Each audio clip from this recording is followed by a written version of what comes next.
जी हाँ, ऐसी कवरेज और कहां। बैटल ऑफ गाजा बहुत भयानक, बहुत भयावह मोड़ पर पहुंचती हुई नजर आ रही है और अब हमास के आखिरी हिसाब की पूरी तैयारी इजरायली फोर्सेस की तरफ से कर ली है। हर खबर सबसे पहले टीवी9 भारतवर्ष जंग के मैदान से आप तक पहुंचा रहा है और जंग के हालात का सबसे सटीक विश्लेषण भी हमारे स्टूडियो में जारी है। आपके साथ मैं हूं समीर अब्बास, मेरे साथ मेरी सहयोगी सुरभि शर्मा भी मौजूद हैं और तमाम खास मेहमानों का एक बड़ा पैनल भी हमें ज्वाइन कर चुका है। इजरायल युद्ध 9वें दिन तक पहुंच चुका है। 9वां दिन तनाव घटने की जगह बढ़ता नजर आ रहा है। गाजा पर इजरायली हमलों का सिलसिला लगातार जारी है और इस बीच कई और मोर्चे जैसे खुलते जा रहे हैं। समीर, बड़ी खबरें हमारे पास है, 5 बड़ी खबरें एक साथ, जहां सबसे पहले देखिए युद्ध के इस हालात के बीच कैसे भयावह स्थिति बनी हुई है। बिल्कुल, और इन 5 बड़ी खबरों पर सबसे पहले नजर डालना जरूरी है क्योंकि इन 5 बड़ी खबरों से 5 बड़े संकेत भी मिलते नजर आ रहे हैं। ये देखिए, पहली बड़ी खबर, इजरायली सेना बहुत बड़ी तैयारी में जुटी है। संकेत क्या है? हमास पर असली हमला अभी बाकी है। जो हमले हुए हैं वो तो सिर्फ बानगी भर हैं। हमास का समूल नाश करने की कसम खा चुका है इजरायल। दूसरी बड़ी खबर, लेबनान और सीरिया जैसे देश भी हमले कर रहे हैं। इजरायल के पड़ोसी आक्रामक होते नजर आ रहे हैं। अग्रेशन उनका भी साफ तौर पर नजर आ रहा है, इजरायल की चेतावनी को नजरअंदाज करते हुए। तीसरा, एक और अमेरिकी युद्धपोत रवाना हो चुका है। अमेरिका भी बहुत तेजी से इन्वॉल्वमेंट बढ़ा रहा है। अमेरिका बड़ी भूमिका में सामने आ रहा है, यह सीधा संकेत मिलता हुआ नजर आता है। इसके अलावा लाखों लोग तेल अवीव में सड़कों पर उतरे हैं। संकेत क्या है? नेतन्याहू की स्थिति भी ठीक नजर नहीं आ रही है। नेतन्याहू के पीएम रहते जिस तरह इजरायल पर इतना बड़ा हमला हुआ है, उसने भी असंतोष को जन्म दे दिया है। पांचवां, गाजा में हमले के खिलाफ ईरान ने चेताया है। ईरान का बहुत बड़ा रोल है, ईरान सीधे जंग में कूद सकता है, यह संकेत मिलता हुआ भी नजर आ रहा है। इन 5 बड़ी खबरों में छिपे इन 5 संकेतों को आज यही वजह है सुरभि की हम समझने की कोशिश करेंगे। लेकिन उससे पहले एश्केलोन में आयरन डोम किस तरीके से सक्रिय हो चुका है, सबसे बड़ी खबर है समीर, जहां हमास के हमलों को नाकाम किया जा रहा है और हमास के कई रॉकेट हमले नाकाम कर दिए गए हैं। लगातार तस्वीरें भी टीवी9 भारतवर्ष ग्राउंड रियलिटी दिखा रहा है कि किस तरीके से अब आयरन डोम सक्रिय है और एश्केलोन में आयरन डोम ने कैसे हमास के हमलों को नाकाम किया। तस्वीरें देखिए।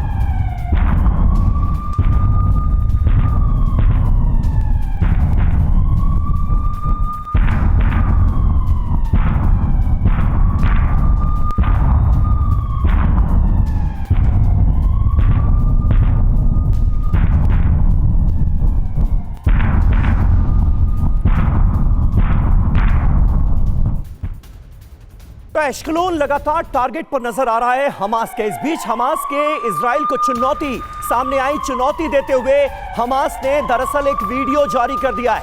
इजरायली ग्राउंड फोर्सेस का इंतजार है, ये हमास ने कहा है। इजरायली सेना को हम सबक सिखाने के लिए तैयार हैं। एक तरह से धमकी दी जा रही है कि इजराइल की सेना जैसे ही गाजा में प्रवेश करेगी, उनका अंजाम क्या किया जाएगा।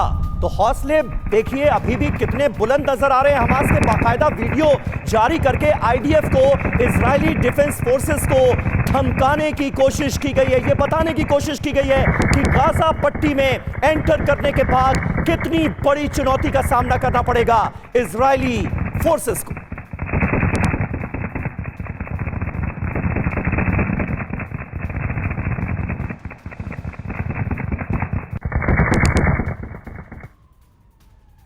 आईडीएफ का हमास पर भी बड़ा आरोप है। नागरिकों को निकलने से रोकने के आरोप के तहत ये बड़ी खबर आई और आईडीएफ की तरफ से कहा गया कि लोगों को निकलने ही नहीं दे रहा है हमास। नागरिकों को ढाल बनाने की एक बार फिर से कोशिश की जा रही है।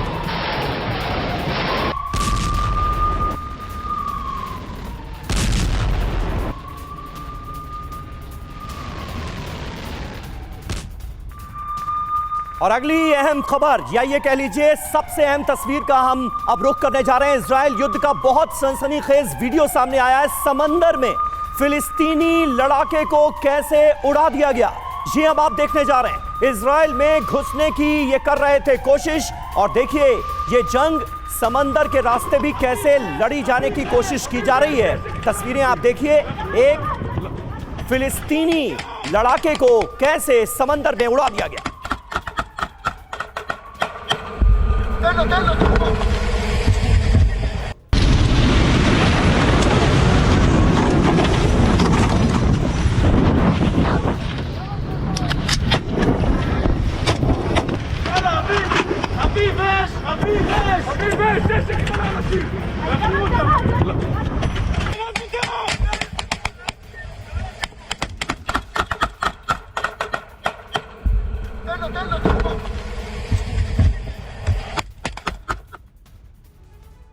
तो देखिए, ये पहला ऐसा मौका है जब समंदर में गोलीबारी की इस तरह की तस्वीरें सामने आई हैं। आइए समझते हैं कि फिलिस्तीनियों की कोशिश क्या थी और क्यों एश्केलोन को बार बार टारगेट पर लिया जा रहा है। बार बार इस पर टारगेटेड अटैक करने की जा रही है कोशिश। ये जरा आपको हम समझाते हैं। मैप आप अगर देखेंगे तो बहुत हद तक स्थितियां क्लियर हो जाएंगी। ये एश्केलोन जो इजरायली शहर लगातार हमास के निशाने पर है, उसकी तस्वीर आप देख सकते हैं मैप पर कि इसकी लोकेशन आखिर है कहां। ये यरूशलेम रहा और ये वेस्ट बैंक का इलाका हमने आपको दिखाया।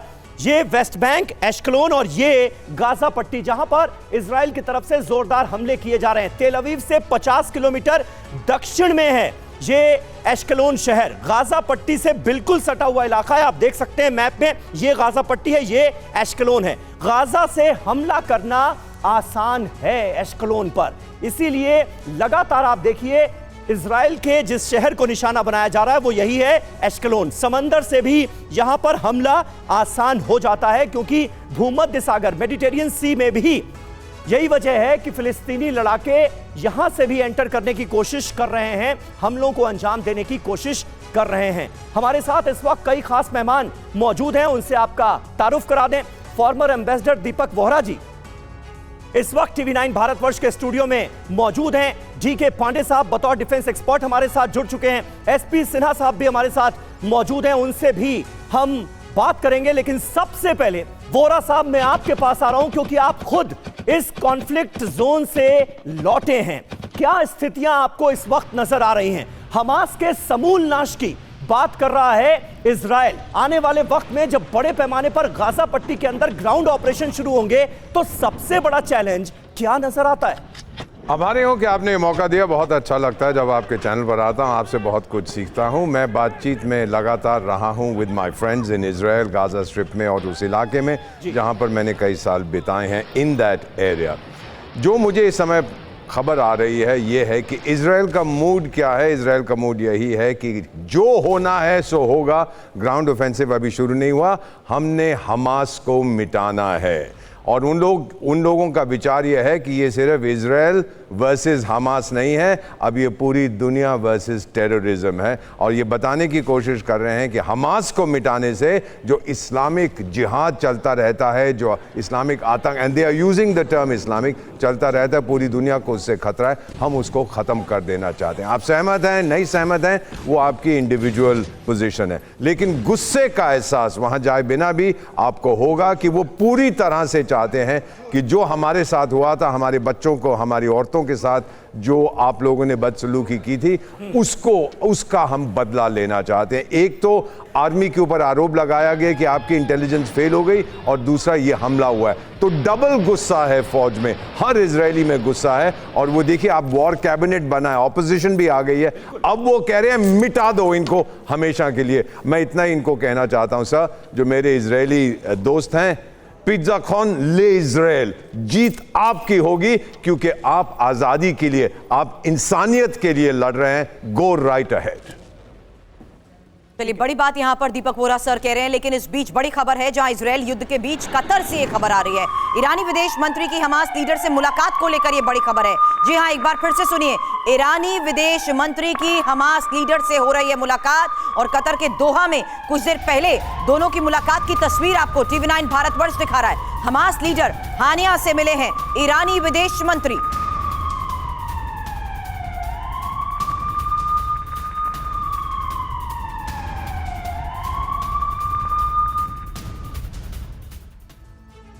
तो देखिए, ये बहुत इंपॉर्टेंट तस्वीरें हमने आपको दिखाई हैं। ईरान के विदेश मंत्री का हमास के लीडर से मिलना, ये क्या बता रहा है? आइए अब ईरान के विदेश मंत्री के हमास के लीडर से हो रही मीटिंग के संकेतों को भी समझ लेते हैं, फिर हम अपने एक्सपर्ट से इसके असर को समझेंगे। मैंने कहा था ईरान का बहुत इंपॉर्टेंट रोल सामने आ रहा है। हमास के साथ ईरान खुलेआम नजर आ रहा है। बड़ी खबर क्या है, इस पर आइए जल्दी से एक नजर डाल लेते हैं, क्योंकि मीटिंग्स के बहुत इंपॉर्टेंट विजुअल्स हमारे पास आए हैं और इस खबर को समझना बहुत ज्यादा जरूरी है। इसलिए बिना वक्त गंवाए जीके पांडे साहब, अगर आप इन तस्वीरों को डिकोड कर पाएं, ईरानी विदेश मंत्री हमास के लीडर से मुलाकात कर रहे हैं। पहले भी यह खबर आई कि इस हमले की जब योजना बनी तो उसमें ईरान का हाथ हो सकता है। एक बड़ी मीटिंग हुई जिसमें सब कुछ तय हुआ, इसमें ईरान, लेबनान और हमास के लीडर्स मौजूद थे। लेकिन अब तो खुलेआम हमास के लीडर्स के साथ खड़ा नजर आ रहा है ईरान। ये क्या संकेत देने की कोशिश की गई है इन तस्वीरों के जरिए? देखिए, जो विश्व में समीकरण बन रहे हैं कूटनीतिक, वो कहना भी मुश्किल है, क्योंकि बहुत सारे जो हैं इनहेरेंट एजेंडाज हैं लोगों के, वो सामने नहीं आ पा रहे हैं, जिसकी वजह से तस्वीरें साफ नहीं दिख रही हैं। हालांकि वो दिखते हैं साफ, लेकिन उसके संदेश हमें ढंग से नहीं मिल पा रहे हैं। जो मीटिंग ब्लिंकन की और ये उनकी टीम के साथ हुई है, उसमें ये कहा जा रहा है कि उन्होंने प्रयास किया है, चीन का आह्वान किया कि वो भी आकर और शांति की तरफ कदम उठाने में मदद करे अमेरिका की, क्योंकि मानवीय आधार पर बहुत ज़्यादा ज़रूरत है उस क्षेत्र में। लेकिन देखना ये होगा कि क्या इस प्रयास के बाद कुछ परिणाम भी निकलेंगे, क्योंकि जिस तेजी से चीज़ें बदल रही हैं, जो उत्तरी गाजा पट्टी में लोगों को कहा गया कि आप जाइए और सिविलियंस को बोला गया जाइए ताकि ग्राउंड ऑफेंसिव जो है आराम से हो सके। ध्यान रहे, ग्राउंड ऑफेंसिव अभी शुरू नहीं हुआ है और उसके पीछे कारण कई बताए जा रहे हैं। एक कारण मौसम खराब होने का भी कहा है, लेकिन उसके पीछे जो कूटनीतिक कारण हैं कुछ और हैं, जिसको कि हमें समझना होगा कि पर्दे के पीछे क्या तैयारियां हैं। जी सही, बिल्कुल सही कह रहे हैं आप। लेकिन इस बीच जिस तरीके की चुनौतियां इजरायल के सामने बनी हुई है, उस बारे में चर्चा करने से पहले इजरायली फोर्स को एक और बड़ी कामयाबी मिल चुकी है। एक और खबर है, खान यूनिस में हमास के कमांडर को ढेर कर दिया गया है। वहीं किबुत्ज नरसहार हमले का ये मास्टरमाइंड है जो अब ढेर कर दिया गया है। एक बार फिर से बता दें, ये इस वक्त की सबसे बड़ी खबर है। सुमित हमारे सहयोगी हमें इस वक्त ज्वाइन कर चुके हैं। इजरायली फोर्स को एक और बड़ी कामयाबी सुमित यहां मिली है, जहां अब खान यूनिस में हमास के कमांडर को मार गिराया गया। Quick update Sumit.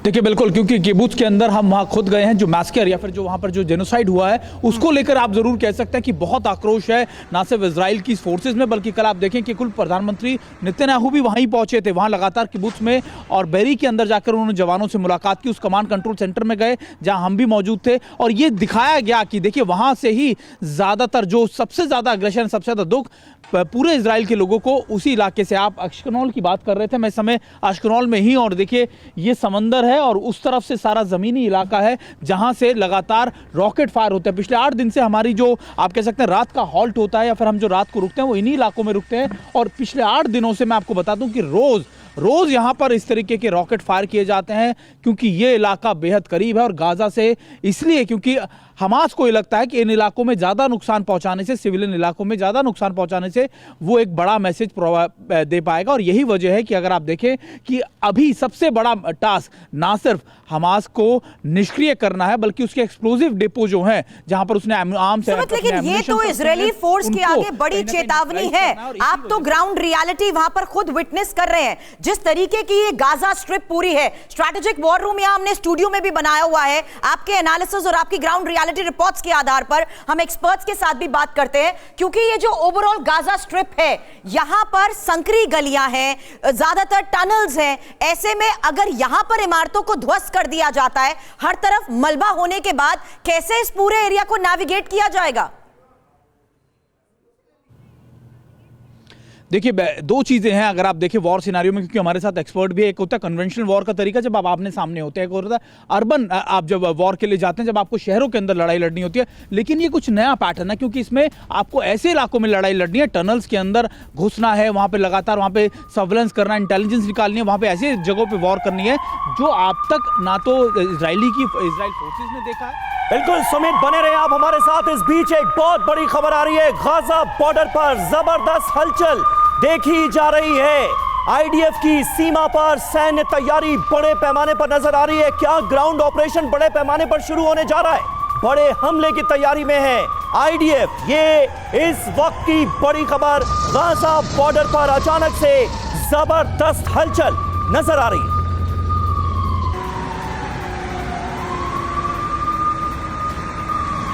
आईडीएफ की सीमा पर जबरदस्त सैन्य तैयारी से जुड़ी ये अहम तस्वीरें हमने आपको दिखाई। आइए देखते हैं कि पूरे ऑपरेशन को लेकर इजरायली आर्मी की ओर से क्या कुछ संकेत मिल रहे हैं, क्या करने वाली है इजरायल की सेना। गाजा में असल विध्वंस अभी बाकी है ये कहा जा रहा है, और पिछले 8-9 दिनों से जो विध्वंस हमने देखा है उसी को देखकर हर कोई हैरान है। गाजा पर हमले का और विस्तार किया जाएगा ये क्लियर कर दिया है इजरायल ने।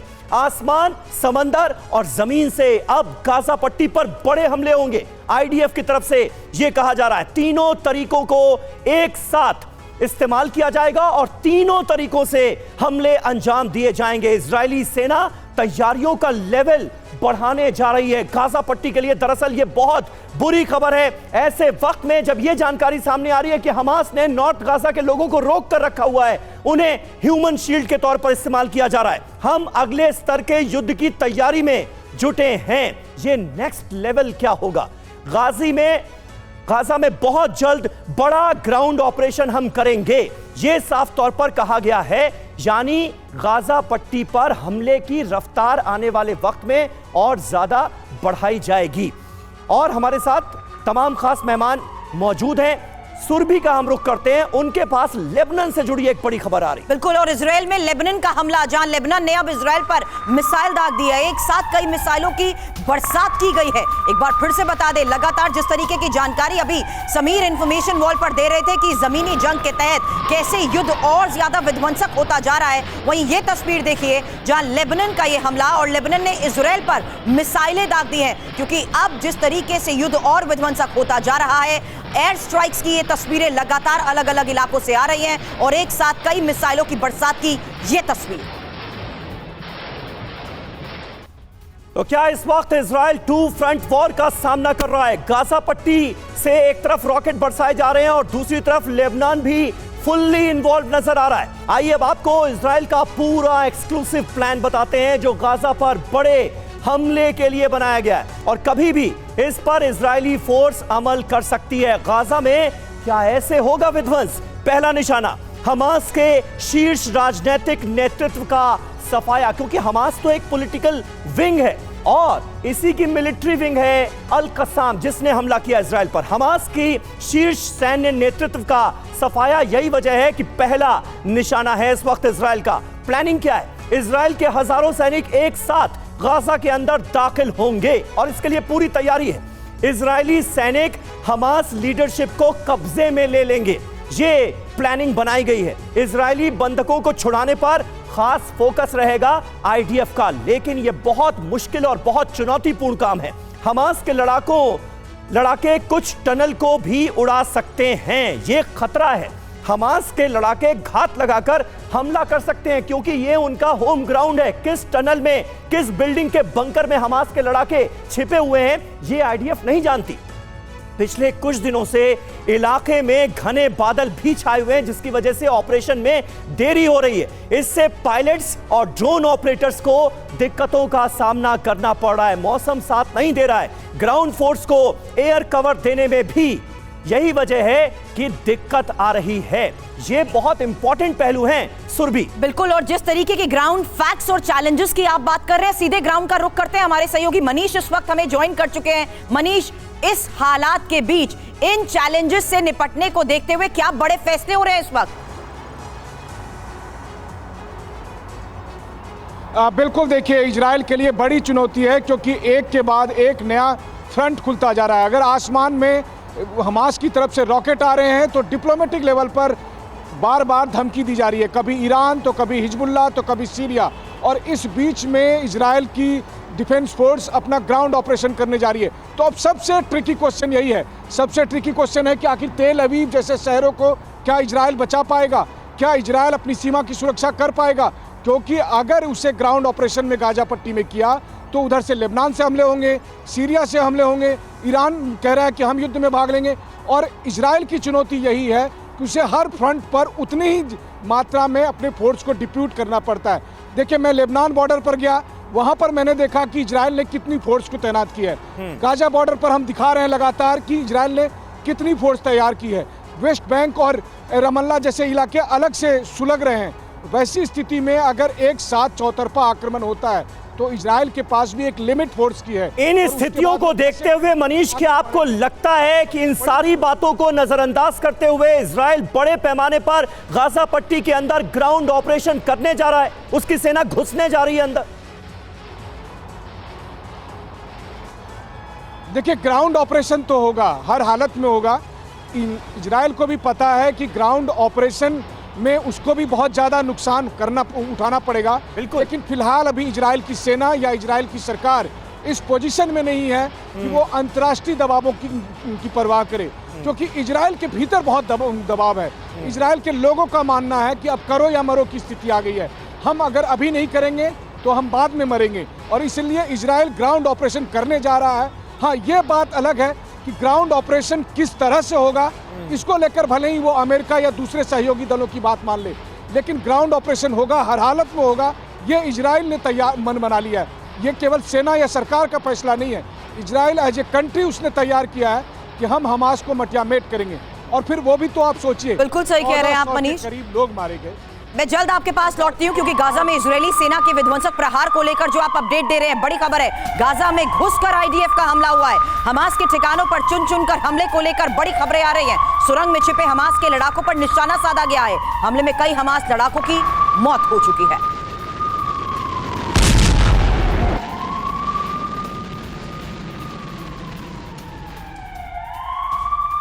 और इस बीच एक और बड़ी खबर, नेतन्याहू के खिलाफ सड़कों पर उतरे इजरायली लोग।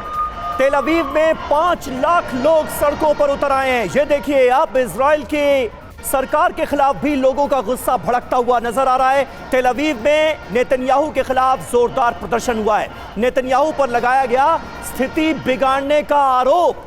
ये तमाम लोग हजारों की संख्या में तेल अवीव में इकट्ठा हुए और नेतन्याहू सरकार के खिलाफ आवाज बुलंद की गई है और बेंजामिन नेतन्याहू को मौजूदा स्थिति के लिए एक तरह से ठहराया गया है जिम्मेदार। आप देख सकते हैं कितनी बड़ी संख्या में लोग इकट्ठा हुए हैं तेल अवीव की सड़कों पर। एक तरफ जहां लोगों के जोरदार प्रदर्शन की तस्वीर समीर आप दिखा रहे हैं, लेकिन इस बीच हमले के बीच लोगों को बचाना भी इजराइल के लिए किस तरीके से बड़ी चुनौती बन गया है। सिन्हा सर, एक क्विक जानकारी की आखिर इस तरीके के स्ट्रैटेजिकल मूव जहां पर बड़ा चैलेंज है इस पूरे इलाके में सिविलियंस को भी बचाना, किस तरीके से इजराइल इन चैलेंजेस को इस वक्त नेविगेट करते हुए संभालने की कोशिश करेगा?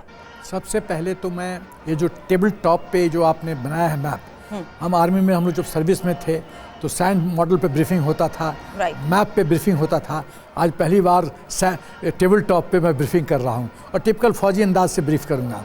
देखिए, जो पूरा इलाका है, ये पूरा इलाका जो है परिप्रेक्ष्य में है कि जो युद्ध इजराइल वॉर हो रहा है उसके लिए।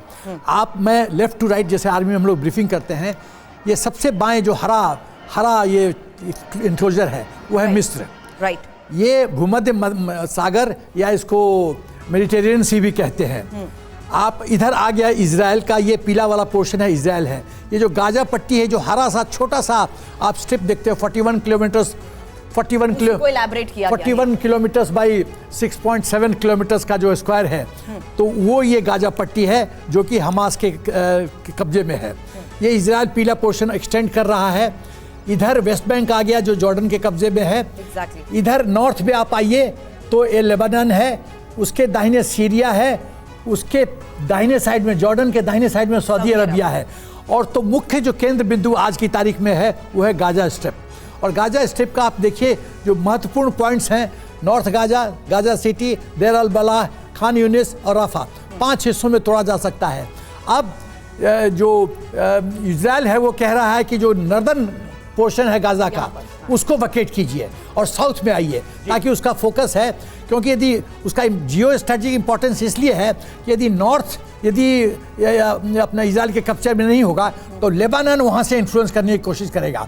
तो लेबानन का ये बहुत इंपॉर्टेंट बात आपने कही है। इस बीच क्विक जानकारी समीर, ये साफ समझ आ गया कि आखिर नॉर्थ गाजा को खाली करते हुए किस तरीके से ये बड़ी कोशिश यहां पर अभी फिलहाल आईडीएफ की तरफ से की गई है। समीर बिल्कुल सुरभि, और ये बहुत चुनौतीपूर्ण हालात इसलिए भी हैं क्योंकि नॉर्थ गाजा से साउथ गाजा जो लोग रुख कर रहे हैं उन पर भी अटैक हुए हैं। और एक खबर ये भी सामने आ रही है कि हमास चाहता नहीं है कि नॉर्थ गाजा से लोग शिफ्ट करें साउथ गाजा। गाजा में इस बीच सड़क पर हजारों फिलिस्तीनी हमले वाले इलाकों से हटने से कर दिया है इनकार। गाजा के लिए जान देने को भी तैयार हैं, ये कह रहे हैं फिलिस्तीनी नागरिक। फिलिस्तीनियों ने लगाए एकजुटता के नारे। तो देखिए, तमाम फिलिस्तीनी ऐसे हैं जो अपने घर बार को छोड़कर जाना नहीं चाहते। नॉर्थ गाजा में लगातार हमले हो रहे हैं और नॉर्थ गाजा से साउथ गाजा जाने की अपील की गई है इजराइल की तरफ से आम नागरिकों के लिए। लेकिन तमाम नागरिक ऐसे हैं जो कि जाना ही नहीं चाहते अपना घर बार छोड़कर। और वो देखिए किस तरह से यहां पर इकट्ठा होकर प्रदर्शन कर रहे हैं इजराइल के खिलाफ और कह रहे हैं कि हम अपनी जमीन, अपना घर बार छोड़ेंगे नहीं।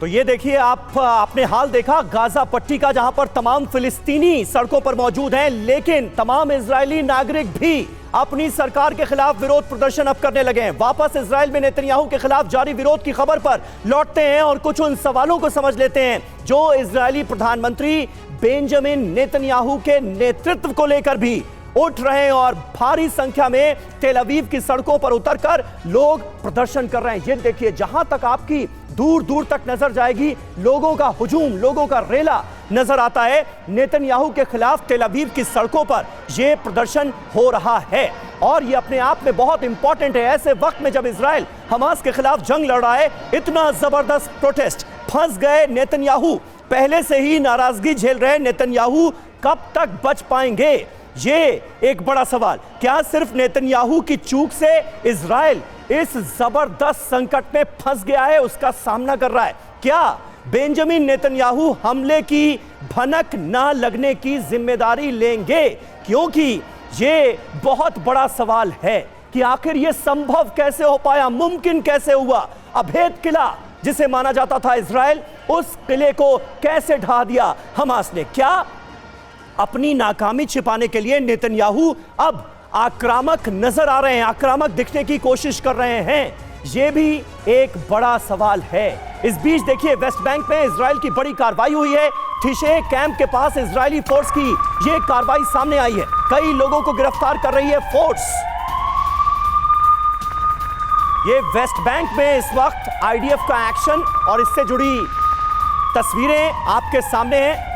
थिशे कैंप के पास कई लोगों को गिरफ्तार किया गया है, लेकिन वोरा साहब, नेतन्याहू के खिलाफ इजराइल की सरजमीन पर ही ये जो माहौल बनता हुआ नजर आ रहा है, तमाम ऐसे इजरायली नागरिक हैं जो बेंजामिन नेतन्याहू के नेतृत्व को इसके लिए जिम्मेदार ठहरा रहे हैं और मान रहे हैं कि उन्हीं की वजह से इजराइल आज इस संकट के दौर का सामना कर रहा है। इसे कैसे देखते हैं? आपने बिल्कुल सही कहा है, ये गुस्सा है वहां पर कि आप तो हमें बताते रहे थे कि इजराइल सबसे सिक्योर जगह है, कोई हम पे हमला नहीं कर सकता। 4 बार अरब देशों ने मिलकर हम पर आक्रमण किया और चारों बार हमने बुरी तरह से उनको ठोका था। 48 में हुआ था, उसके बाद वो जो वॉर हुई थी 67, फिर यौम किपुर, उसके बाद भी फिर से जंग हुआ। तो उनका ये गुस्सा है कि आपने हमें कहा कि we are safe but we are not safe, और उस गुस्से के पीछे अब वो कह रहे हैं कि अब आपको बताना है, साबित करना है वी विल बी सेफ। गुस्सा सर नेतन्याहू के अगेंस्ट इसलिए है कि हमला हुआ है, लेकिन कहीं ज्यादा 1 करोड़% ज्यादा गुस्सा हमास के अगेंस्ट है कि आपने हमारे बच्चों को, हमारी महिलाओं को मारा है, उसका वो बदला लेना चाहते हैं। और ये प्रेशर बन रहा है नेतन्याहू पे कि जल्दी से जल्दी। लेकिन सर क्यों नहीं गए अभी तक, मैं कहना नहीं चाहता, लेकिन कुछ हमारे दोस्त कह रहे हैं, और ये 9/11 के बाद भी अमेरिका में आवाजें उठी थी, let's go out and न्यूक the middle east. अब पता नहीं ये करेंगे कि नहीं, I don't know, I hope ये नहीं होता है, लेकिन बहुत बहुत गुस्सा है सर। आप तो कहते हैं हमास की तरफ से उनके मशाल साहब जो थे पुराने, वो बोले ये तो हो ही रहा है। नेतन्याहू की पार्टी की सांसद हैं, उन्होंने तो खुलेआम इस बात को एक्सेप्ट किया है कि भाई गाजा पट्टी पर परमाणु हथियारों का इस्तेमाल कर देना चाहिए। तो इस तरह की आवाजें तो समीर, मैं आती हूं, इस बारे में और चर्चा जरूर करेंगे, लेकिन वेस्ट बैंक के और इलाकों में कैसे इजरायली शामिल हो चुके हैं? अगली बड़ी खबर है कि बिया में इजरायली सैनिक घुस गए हैं। सैनिकों के सीसीटीवी वीडियो भी सामने आ चुके हैं। और ये उस वक्त की तस्वीर जहां देखिए सीसीटीवी कैमरास के जरिए एक बार फिर से इजरायली सैनिकों की उस मूवमेंट के बारे में पता लग सका और सैनिकों की ये मौजूदगी फिलहाल किबिया में बताई जा रही है। लेकिन इस बीच हालात जो है लेबनान सीमा पर भी इजरायल की घेराबंदी को लेकर खबरें मिल रही है। दोनों तरफ से भीषण बमबारी की ये तस्वीर देखिए। सीमा पर सैकड़ों इजरायली टैंक नजर आ रहे हैं और लेबनान इजरायल सीमा पर बढ़ते इस तनाव को, यहां पर इस स्ट्रैटेजिकल मूव को आप कैसे देख रहे हैं? क्योंकि जमीनी स्तर पर हर तरफ से घेराव हो चुका है सेना सर, लेकिन मैं दोबारा वही सवाल कर रही हूं, इन चैलेंजेस को देखते हुए कैसे निपटने की कोशिश की जाएगी इजरायली फोर्स की तरफ से? देखो, अभी जो इजरायल ने जो अपना मिलिट्री स्ट्रेटजी बनाया था फेज 1 में, इजरायल को हमास मुक्त करो, इजरायल के अंदर एग्जैक्टली वो कर लिया। फेज 2 में था कि जो जहां हमास के हैं वहां टारगेट गाजा में सॉफ्टनिंग अप करो, फर्स्ट सॉफ्टनिंग। अभी गाजा स्ट्रिप में घुसो नहीं, ओके टारगेट जो है चाहे बिल्डिंग हो, चाहे जहां वो ऑपरेशनल हेडक्वार्टर हो, जहां उसके कमांडर बैठे हो, उसको ध्वस्त करो। वो सॉफ्टनिंग, उसको बोलते हैं आर्मी में सॉफ्टनिंग ऑफ टारगेट। सॉफ्टनिंग किया है। तीसरा फेज, जब टारगेट सॉफ्टन हो चुका है, एयर सुप्रीमेसी आ चुकी है, तीसरा फेज है कि फिजिकली गाजा स्ट्रिप में घुसो। दैट इज ये पूरा एरिया, ये पूरा इलाका में घुसो। और क्यों घुसना जरूरी है? क्योंकि मिस्र के माध्यम से, इजिप्ट के माध्यम से, टनल के माध्यम से ही यहाँ पर आर्म्स आ रहा है, चाहे मिसाइल सिस्टम हो, यही है, यही रूट है। एक रूट है सी के माध्यम से, एक रूट है इजिप्ट के माध्यम से, दो ही रास्ता है जहाँ से इसको सप्लाई हो रहा है। तो यदि यहाँ पर ये पूरी तरह से कैप्चर कर लेते हैं तो फिर हमास रहा कहाँ, खत्म है कहानी। बट सबसे बड़ी चुनौती सुरभि ये है, कि कौन टनल में क्या चीज है, कितने ट्रुप्स है, कितना मिसाइल सिस्टम है। एग्जैक्टली ये सबसे बड़ा चैलेंज इस बीच यहाँ पर समीर हम देख रहे हैं बना हुआ है। और इस बीच युद्ध के इस हालात में वो ग्राउंड रियलिटी हमारे सहयोगी सुमित और मनीष भी हमें बता रहे हैं कि आखिर इस हालात को निपटते हुए आईडीएफ किस तरीके से और स्ट्रैटेजिकल मूव अपना रहा है।